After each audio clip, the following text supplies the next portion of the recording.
Hello everyone, Rajveer Singh शौरान की तरफ से सारा है राम राम। तो लेके राम का नाम शुरू करते हैं। आज हरियाणा राजकीय व भौगोलिक स्थिति, राजकीय व भौगोलिक स्थिति, काफी क्वेश्चन बनते हैं यहां से। राजकीय पक्षी, हरियाणा का राजकीय पक्षी काला तितर, काला तितर। और काला तितर को इंग्लिश में बोलते हैं ब्लैक फ्रैंकोलिन, ब्लैक फ्रैंकोलिन। ये दोनों नाम याद रहने चाहिए, काला तितर भी और ब्लैक फ्रैंकोलिन भी। राजकीय पशु, राजकीय पशु है काला हिरण, काला हिरण, जिसको इंग्लिश में बोलते हैं ब्लैक बक, ब्लैक बक। तो ये भी दोनों नाम याद रहने चाहिए, काला हिरण या ब्लैक बक। नेक्स्ट, राजकीय पुष्प, राजकीय फूल दैट इज कमल, कमल का फूल। नेक्स्ट, राजकीय वृक्ष, राजकीय वृक्ष वो है हमारा पीपल, सबसे ज्यादा ऑक्सीजन देने वाला पीपल। नेक्स्ट, राजकीय खेल, राजकीय खेल, राजकीय खेल है कुश्ती, कुश्ती। तो राजकीय पक्षी काला तितर, ब्लैक फ्रैंकोलिन। राजकीय पशु काला हिरण, ब्लैक बक। राजकीय पुष्प कमल। राजकीय खेल कुश्ती। राजकीय वृक्ष पीपल। नेक्स्ट, हरियाणा का चंदन, हरियाणा का चंदन वन, ये बोलते हैं खेजड़ी, जाट्टी को, झंडी को। हरियाणा का अक्षांश, भाई कितने अक्षांश से फैला हुआ है? ये उत्तरी अक्षांश में 27 degree 27 degree 37 minute, 27 degree 37 minute उत्तरी अक्षांश से 30 डिग्री 35 मिनट तक, 27 डिग्री 37 मिनट से लेकर 30 डिग्री 35 मिनट तक। ये आपको याद रखनी है, कई बार आता है एग्जाम में। और ये लगभग 3 डिग्री आता है, 27 से 30, 3, ये तो लगभग बराबर ही है, 37 मिनट और 35 मिनट, हाँ? तो लगभग 3 डिग्री है। देशांतर 74 डिग्री 28 मिनट, 74 डिग्री 28 मिनट पूर्वी देशांतर से 77 डिग्री 36 मिनट के बीच, 77 डिग्री 36 मिनट के बीच। ये भी लगभग देखिए 3 ही है, 3 डिग्री का, 74 77, ये तो लगभग नजदीकी है, 28 और 36। कई बार इन पर एक क्वेश्चन आता है, अक्षांश पर आया हुआ है कि भाई कौन सी रेखा से हरियाणा की स्थिति करीब 300 माइल उत्तर में है, यानी कर्क रेखा से। कर्क रेखा कितने डिग्री पर है? 23.5 डिग्री, 23.5 डिग्री। और ये हमारा हरियाणा करीब 27.5 के करीब, यानी लगभग 23 और 4 27, 4 डिग्री का फर्क पड़ता है। और 1 डिग्री के फर्क में 111 किलोमीटर होता है, 111 किलोमीटर का। तो यानी 4 डिग्री के करीब हो गया, तो 111 गुना 4, 444 किलोमीटर। तो उन्होंने मील के अंदर पूछा था और उसमें ऑप्शन में दिया था करीब लगभग 300 मील। हरियाणा भारत का भू आवेष्टित राज्य है। कौन सा राज्य? भू आवेष्टित, यानी चारों तरफ भारत के ही राज्य लगते हैं। एक जमाना था जब भारत में सिर्फ 2 ही राज्य भू आवेष्टित राज्य होते थे, एक मध्य प्रदेश और एक हरियाणा। लेकिन जब से नए राज्य बने हैं, झारखंड, छत्तीसगढ़, वो भी भू आवेष्टित हैं। और जो तेलंगाना नया बना है वो भी भू आवेष्टित है। हरियाणा का क्षेत्रफल 44212 वर्ग किलोमीटर, 44,212 वर्ग किलोमीटर।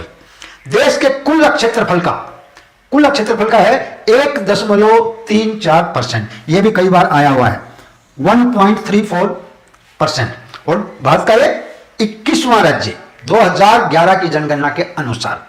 अभी नेक्स्ट जनगणना होगी, तब तक ये जम्मू कश्मीर को राज्य का दर्जा तोड़ दिया, केंद्र शासित बना दिए, है ना, तो यहां पर 20वां आ जाएगा। लेकिन अभी हम 21 ही याद रखेंगे। और ये 2 डाटा बहुत इंपॉर्टेंट है, एक तो जनसंख्या के आधार पर हरियाणा का स्थान और एक क्षेत्रफल के आधार पर हरियाणा का स्थान। जनसंख्या में है 18वां, 18, जनसंख्या में कौन सा है? 18, और क्षेत्रफल में 21वां, 21। कैसे याद रखोगे भाई? जनसंख्या जब लड़कियों की शादी हो जाती है, याद रखने के लिए बता रहा हूं, लड़कियों की शादी हो जाती है उसके बाद ही जनसंख्या बढ़ती है ना। जनसंख्या बढ़ने में उनका योगदान होगा। और शादी के लिए उम्र है 18 साल, 18 साल शादी के लिए उम्र है। तो यानी इसे याद रख सकते हैं आप कि जनसंख्या में 18वां स्थान है, क्षेत्रफल में 21वां, क्षेत्रफल 21वां। कैसे याद रखेंगे? लड़का शादी होने के लायक कब होता है? जब 21 साल का हो जाए। और उसके बाद वो क्षेत्रफल का, यानी जमीन का बंटवारा करता है, अलग हो जाएगा। तो क्षेत्रफल की दृष्टि से 21वां और ये 18वां, इन दोनों डाटा को अभी से याद रखो, स्क्रीनशॉट ले लीजिए। इसके बाद नेक्स्ट देखते हैं हाँ जी, नेक्स्ट है हरियाणा के भौगोलिक भाग। हरियाणा को कुल 4 भौगोलिक भागों में बांटा गया। कितने? 4। हरियाणा के भौगोलिक भाग कुल 4 हैं और ये क्वेश्चन भी एग्जाम में आया हुआ है। हरियाणा को कुल कितने भौगोलिक भागों में बांटा गया है? तो 4 सही जवाब। ओके, कौन कौन सी हैं? पहला आता है शिवालिक की पहाड़ियां। शिवालिक की पहाड़ियां ये हमारे north east of Haryana, Haryana के उत्तर पूर्व में है, यानी अंबाला, पंचकुला, यमुनानगर के एरिया आते हैं। शिवालिक की पहाड़ियों से हमारी कुछ नदियां निकलती हैं, सरस्वती, घग्गर नदी, टांगरी व मारकंडा नदी। कौन कौन सी नदी निकलती हैं? सरस्वती नदी, घग्गर नदी, टांगरी नदी व मारकंडा नदी। इनकी जो ऊंचाई है 900 मीटर से 2300 मीटर तक है। 900 मीटर से लेकर के 2300 मीटर तक की ऊंचाई है शिवालिक की पहाड़ियों की। हरियाणा में सबसे ऊंची पर्वत चोटी, सबसे ऊंची पर्वत चोटी हरियाणा की है करो, कैरो है करो, जिसकी ऊंचाई है 1489 मीटर। 1489 मीटर। कहीं कहीं पर आपको 1514 मीटर भी मिलेगा। हालांकि HSC ने अभी तक इसकी ऊंचाई नहीं पूछी है, सिर्फ नाम पूछे हैं। तो सबसे ऊंची चोटी करो, और ये कहां पर है? ये मोरनी की पहाड़ियों पर, मोरनी की पहाड़ियों पर। मोरनी की पहाड़ियां पंचकुला से करीब 30 किलोमीटर 30 किलोमीटर की दूरी पर है। तो सबसे ऊंची चोटी करो, जो कि मोरनी की पहाड़ियों पर है।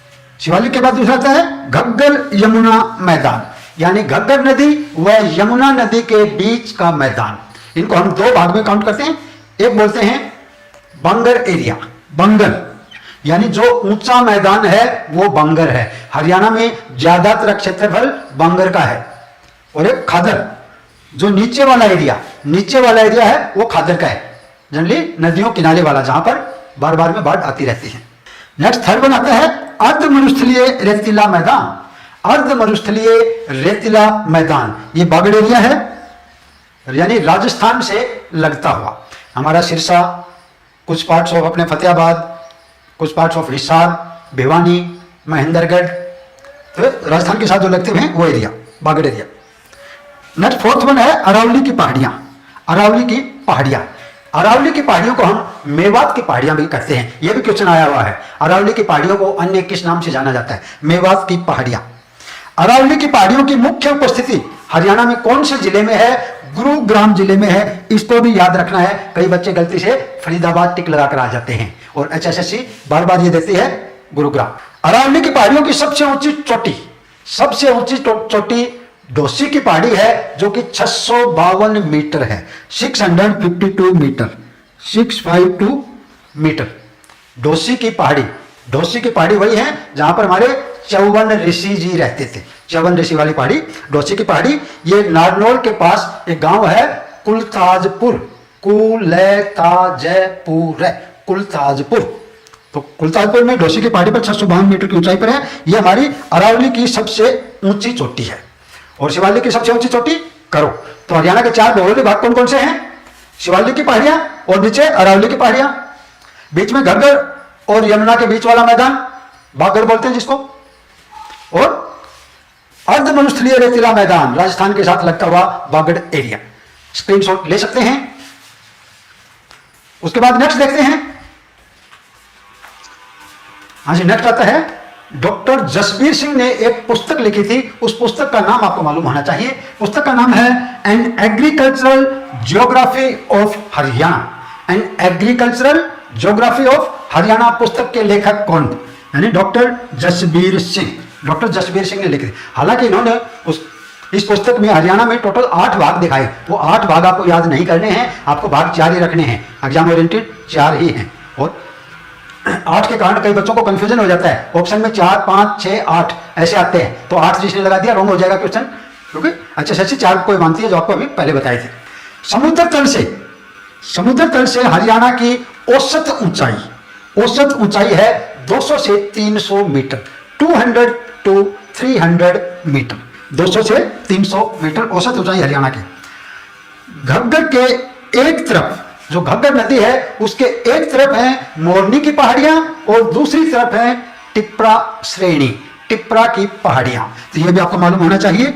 जो घग्गर नदी हरियाणा में प्रवेश करती है उस समय एक तरफ उसके मोरनी की पहाड़ियां और दूसरी तरफ टिप्रा की पहाड़ियां हैं। यह क्वेश्चन भी HSSC द्वारा पूछा जा चुका है, आगे भी आ सकता है। रोमांस खेल अकादमी, हरियाणा में रोमांस खेल अकादमी, वो भी मोरनी में है और मोरनी पड़ता है पंचकुला में। पंचकुला से लगभग 30 किलोमीटर 30 किलोमीटर की दूरी पर। नेक्स्ट, गिरिपाद मैदान। गिरिपाद मैदान पहाड़ों के साथ साथ यानी अरावली पहाड़ी के साथ साथ हमारे यमुना और घग्गर नदी के बीच और 25 किलोमीटर चौड़ी बेल्ट है। 25 किलोमीटर चौड़ी, 25 मीटर नहीं, 25 किलोमीटर, 25 किलोमीटर चौड़ा है और घग्गर यमुना के बीच में। क्योंकि जब नदियां वगैरह उधर से नाले आते हैं तो सबसे पहले गिरिपाद मैदान में वो नीचे से बहते हैं, ऊपर पत्थर कंकड़ रहते हैं और फिर आगे जाकर के बाद नदी का रूप धारण करते हैं। गिरिपाद मैदान की ऊंचाई करीब 300 से 375 मीटर है। स्थानीय भाषा में, वहां की स्थानीय भाषा के लोग गिरिपाद मैदान को घर बोलते हैं। क्या कहते हैं? घर है, यानी पानी का घर। पानी नीचे अंदर घुस जाता है। वहां पर जो गहरे गड्ढे बन जाते हैं ऊपर से पानी गिरने के कारण, गहरे गड्ढों को बोलते हैं चौं। क्या बोलते हैं? चौं। और चौं में जो पड़े पत्थर कंकर उनको बोलते हैं भाबर, भाबर या भांबर, भाबर या भांबर। ओके। नेक्स्ट, जलोढ़ मैदान।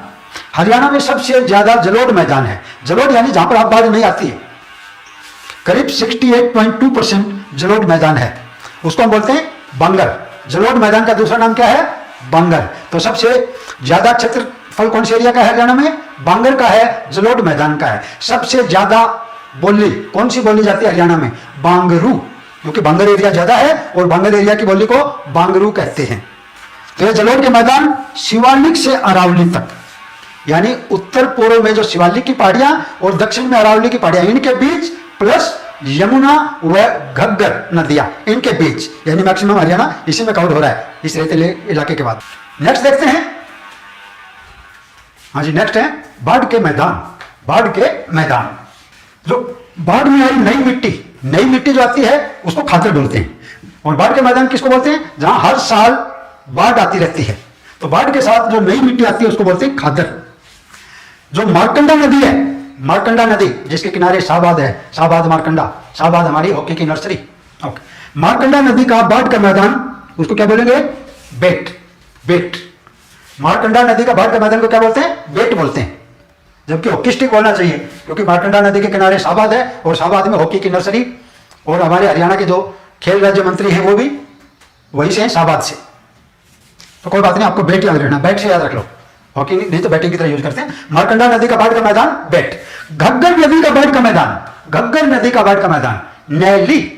नैली है, नैली, मैली नहीं, वो राम तेरी गंगा मैली, ये हमारी घग्गर है, ये नैली है। घग्गर नदी का जो बाढ़ का मैदान उसको बोलते हैं नैली। मैदानी भाग के टिल्ले, मैदानी भाग के टिल्लों को क्या बोलते हैं? टिब्बों को, टिब्बों को ठूंठ या स्टंप्स, ठूंठ या स्टंप्स। बैट उधर था मारकंडा नदी के किनारे और स्टंप्स यहां आ गए। टिब्बों के बीच की भूमि, जो दो टिब्बों के बीच की भूमि या कई टिब्बों के बीच की भूमि को ताल बोलते हैं। ताल, ताली की जमीन, ताल। तो वर्षा ऋतु में अस्थायी छिछली झील उसको बावड़ी, कहीं कहीं बीच में ठोंठ खड़े रहते हैं और बावड़ी। भूमिगत जल, जो मैदानी भाग है ये टिल्लों वाला, यहाँ का भूमिगत जल है, पानी है, वो काफी नीचा है और खारा है। नीचा व खारा, यानी चौड़ा बहुत नीचे गया हुआ है। मरुस्थल प्रसार रोकने के लिए हरी पट्टी, हरे पेड़ों की पट्टी लगाई गई है ताकि जो राजस्थान की तरफ से मरुस्थल का जो प्रसार है वो आगे न बढ़ता जाए। नेक्स्ट आता है अनकाई दलदल, और अनकाई दलदल का नाम आते हैं आपको मालूम होना चाहिए, सिरसा में है, सिरसा के दक्षिणी भाग में है। हरियाणा का सबसे निचला क्षेत्र, ऐसे धसा हुआ क्षेत्र है। जो घग्गर नदी बहती है उसका भाव बहुत धीरे हो जाता है और ऐसे फैल जाती है। तो अनकाई दलदल हरियाणा का सबसे निचला क्षेत्र है। औसत ऊंचाई 200 मीटर से कम है, लेस देन 200 मीटर।